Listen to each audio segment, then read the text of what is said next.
को मेरा नमस्कार और प्रेमियों को जय सच्चिदानंद। तो आज हम स्वयं की आवाज बुक में अध्याय 10 में परमात्मा को अपनाओ, इसमें टॉपिक जानेंगे यहाँ स्वर्ग बनाना। तो इस बारे में प्रेम रावत जी ने क्या लिखा है उसे पढ़ेंगे, सुनेंगे और समझेंगे। तो स्टार्ट होता है यहाँ से।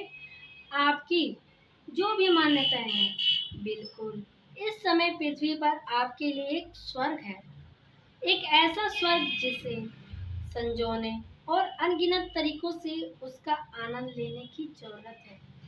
स्वर्ग क्या है? स्वर्ग वह जगह है जहां आप पूर्ण महसूस करते हैं। स्वर्ग कैसा लगता है? ये बहुत सुंदर लगता है।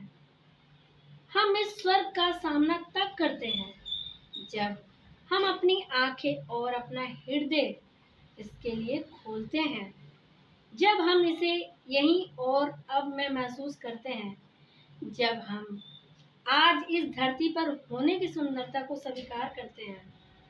जब एक बच्चा पैदा होता है और उसका वजन 7 पौंड होता है, तो क्या पृथ्वी 7 पौंड भारी हो जाती है? नहीं। और जब वही व्यक्ति 200 पौंड वजन वाले वयस्क के रूप में मर जाता है, तो क्या पृथ्वी 200 पौंड हल्की हो जाती है? नहीं। हम यही हैं इस पृथ्वी पर। यहाँ एक कहानी है जो मैं स्वर्ग और नर्क के बारे में कर रहा हूँ, उसे ये एक उदाहरण के रूप में चित्रित करती है स्टोरी के माध्यम में। एक राजा को युद्ध लड़ने जाना था। वह जानता है कि युद्ध में उसे सबसे आगे रहना होगा।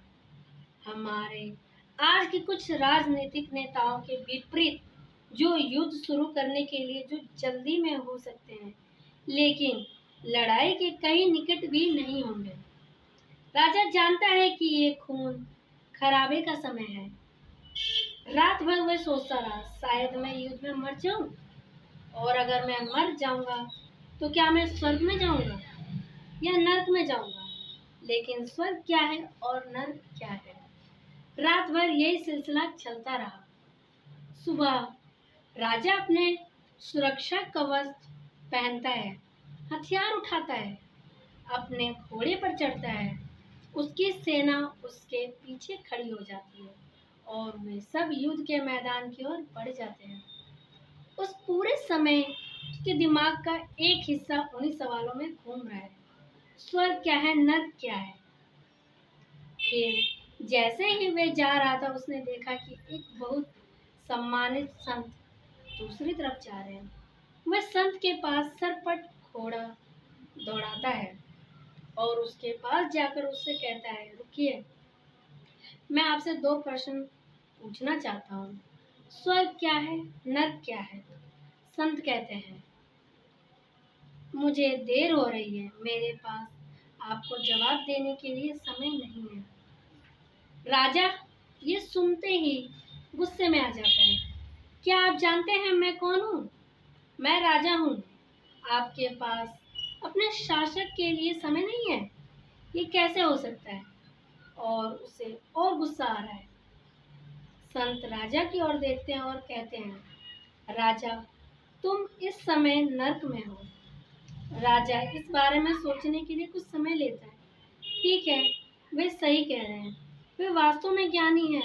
वो अपने घोड़े से उतरता है, अपने घुटनों पर झुकता है और कहता है, धन्यवाद, आपने मेरी आंखें खोल दी। आपको बहुत बहुत धन्यवाद।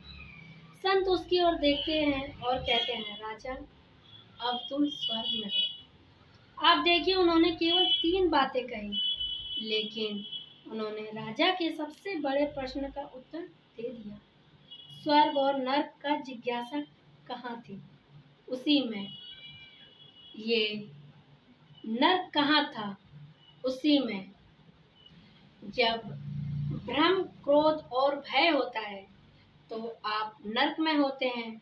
जब स्पष्टता, कृतज्ञता और होती है तो आप स्वर्ग में होते हैं।